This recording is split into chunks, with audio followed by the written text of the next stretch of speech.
I scored a 99 percentile score on the GMAT with 6 weeks of self-study. However, that was several years back. Since then, the GMAT exam format, scoring methodology, and even my life circumstances have changed significantly. I am aiming to give the GMAT again and equal or beat my previous score. The challenge is, can I do that given all the changes and the limited time I have on hand? This is day 27 of my GMAT prep, and I have been capturing every single minute of my GMAT prep on video. In each of this series of videos, you can catch an inside look at my GMAT prep along with specific callouts and recommendations which I demonstrate through my own experiences. Today, the first step of my plan is to revisit the quant section by picking up the last practice set from the GMAT official guide. Following that, I will kickstart my preparation for the graphics interpretation question type from the data insight section of the GMAT focus edition. Because my preparation for the quant section of the GMAT is more or less complete, I am also going to introduce a new variable into my GMAT practice sets from here on. If you are at the same stage of GMAT prep as I am, you would already have given 2 to 3 practice exams. If you have done that, you already know that if you decide to take the GMAT online, you will have to comply with the GMAT's requirements on the materials you can use for your scratch work and note taking during the test. In summary, you are allowed to have one two-sided whiteboard with you, which can be a maximum of 12 inches cross 20 inches in size, and one dry erase whiteboard eraser. The information I'm sharing is a summarized version of what I gathered from a couple of links on MBA.com. You will find these MBA.com links as well as the links to the products I'm using today in the video description. If you have been following my videos, you would know by this point that looking around corners and planning ahead for things is one of my key strengths. So in line with that, I'm going to start using a whiteboard and dry erase markers for some of my GMAT practice sessions going forward. This will ensure that I get used to these things by the time my final GMAT exam shows up. In my case, I will have to take the GMAT online because someone in my family is undergoing a major medical surgery in the days before my target exam day,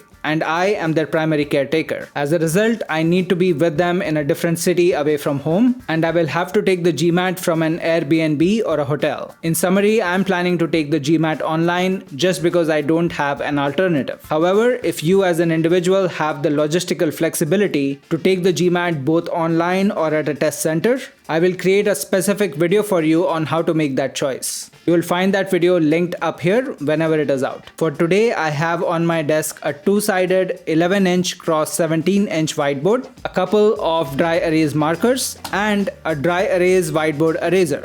One thing I do plan on doing is that if I run out of space on this whiteboard, I will resort to using my paper notebook. This is something I will do only on the next few practice sets because I do need to preserve my notes so that I can conduct a thorough performance analysis at the end of each practice session. Also, for now, I will only use the whiteboard for my quant practice sets. I will slowly start using it for my data insights practice sets as well, but that will be only after I feel that my preparation for that section is mostly complete. Alright, so with that said, let me head straight into quant practice set number 10. Just so you are able to follow me along, this practice set consists of questions 10, 20, 30 and so on up to 220 from the GMAT official guide version 2023-24. Let's get going. Alright, so I'm about 45 minutes in at this point. I was actually able to finish the quant practice set in 33.5 minutes. I spent the rest of the time in checking answers and conducting a brief performance analysis. The set consisted of 22 questions in total. Clearly, I did well on velocity because I was able to get through all of those 22 questions in 33.5 minutes. The bad news though is that my accuracy suffered. I answered only 19 out of those 22 questions correctly on my first attempt. The questions which I answered incorrectly on my first attempt were questions numbered 70, 130 and 200 from the GMAT official guide. The good news after the bad news is that when I reattempted these questions, I was able to answer all of them correctly without looking for a hint or without looking at the solutions. Based on all of that, here are the biggest callouts. First, I clearly insisted too much on velocity on this practice set. Given that I got done in 33 minutes, I could have paced myself a little better. Going at a relaxed and deliberate pace may have helped me answer more questions correctly. Obviously, unlike the data insight section where my problem problem is constantly running out of time. On the quant section, my problem is that I tend to rush through problems occasionally. There is nothing wrong with solving problems faster, but I do need to ensure that I'm not doing that at the cost of accuracy. The second big call out is that the last time I attempted GMAT Quant questions was about 5 days back. That was on day 24 of my prep, if I recall correctly, on a Sunday. Today it is Friday. As I've mentioned in my last 1 or 2 videos, I did take a couple days off from my GMAT prep this week. Overall, based on my performance metrics, you can see why it is dangerous to lose touch with a section of the GMAT after you are done preparing for it. Even with a gap of just 5 days, I found myself struggling with managing my focus and observing fine details on each of the questions. That struggle reflected clearly in the questions that I answered incorrectly. All 3 of the mistakes I made today were the result of me forgetting details in the middle of my solution or not noticing small but important details on the question. The learning from this practice set is actually simple. I need to continue practicing quant questions every single day of my GMAT prep going forward to ensure that all the preparation time I have invested into this section does not go to waste. I absolutely need to maintain my muscle memory as far as solving GMAT quant questions is concerned. The way I plan to do that going forward is by creating mini practice sets for the remaining 20 or so days of my GMAT preparation. That will force me to keep applying the accuracy and velocity principles which are relevant to the quant section of the GMAT. You need to have them built into your muscle memory to take advantage of them. I do want to touch upon one of the biggest challenges I have been facing in my GMAT prep this time around, and that has been constantly running out of time and energy on my practice sessions because I am trying to produce these videos you are watching and preparing for the GMAT at the same time. It may not be obvious to you, but for every 2 hours that I spend on a GMAT practice session, I end up spending 1 to 1.5 hours setting up my studio and shooting content such as this part where I'm speaking to the camera or explaining something from my notes to you. Of course, that is a conscious choice that I have to live with. However, there is a learning for you somewhere in that information. The learning is simply that when you're preparing for the GMAT, try to stay as focused on GMAT prep as possible. Eliminate or minimize other distractions if you can so that you are at least able to set aside a clean 3-hour time period every single day for your GMAT prep. If you don't commit to GMAT prep that way, you create the risk that you might have to prepare for the GMAT yet again just because you were not able to get to a score that you can accept. Consequently, you will end up spending even more time and energy in preparing for the GMAT the second time around. Personally, I think that preparing for the GMAT over and over again is a waste of time. And that is why my advice to you is do it once, do it well, and move on to other things in life. With that said, time for me to jump into the graphics interpretation practice set.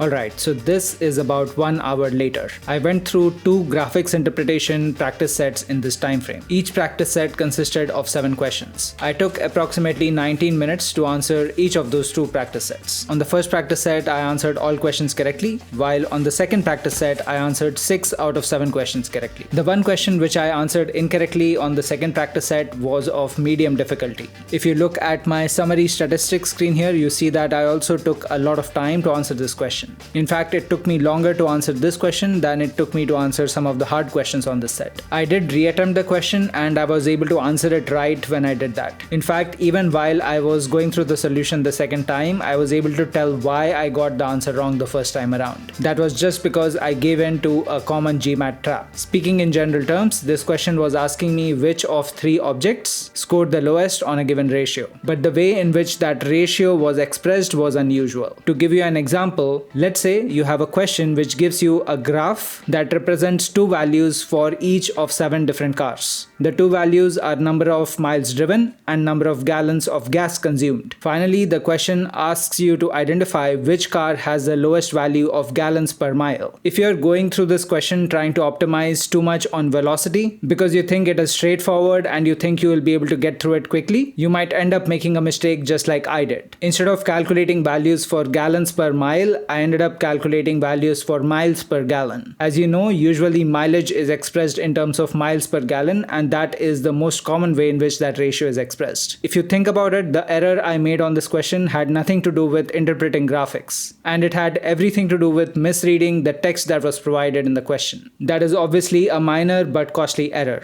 The good thing is that fixing this error requires me to do the same things that I need to do to fix several of the other errors I have made on the quant section section or the data insight section in the past. I just need to manage my focus, attention, and energy a little bit better while going through the GMAT. That will ensure that I don't end up making costly errors like this, which not only consume your time, but also end up lowering your score. Outside of that, there are a couple of quick learnings I want to share with you that might be useful for you on graphics interpretation questions. The first one is that you need to remember that graphics interpretation questions can also be answered using elimination. From my perspective, the manner in which the GMAT presents graphics interpretation questions is in itself a GMAT trap.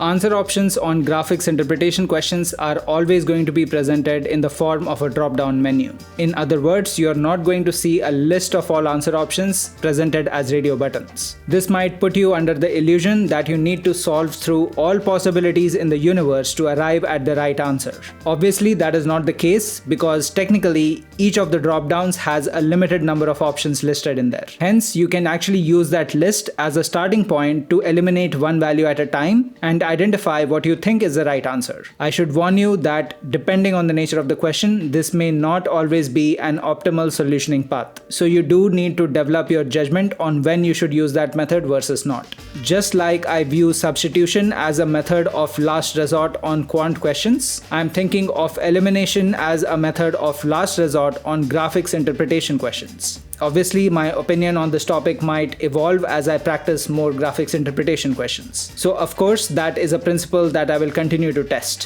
One key accuracy principle that is important both for the graphics interpretation question type and for the data insight section in general is that you need to develop an understanding of mathematical concepts, not just mathematically but also graphically. So while you're working on developing your understanding of fundamental concepts for the quant section, remember to also orient yourself to do better on the data insight section by translating your understanding into graphical terms as well. To give you an example of that, you might understand conceptually that the median of a set of numbers is the middle value or the average of the middle values when the set of numbers is arranged in an ascending or descending order. But how do you use that understanding to easily identify the median if the set of numbers are expressed in the form of a bar graph and the bar graph is not sorted in any particular order? I want you to think about the answer to that question. Alright, so that is all for today. Remember to hit like, subscribe and bell before you go, and click on the Ask Me Anything link in the video description if you have any questions for me. I wish you the best for your GMAT prep and I will see you in the next video.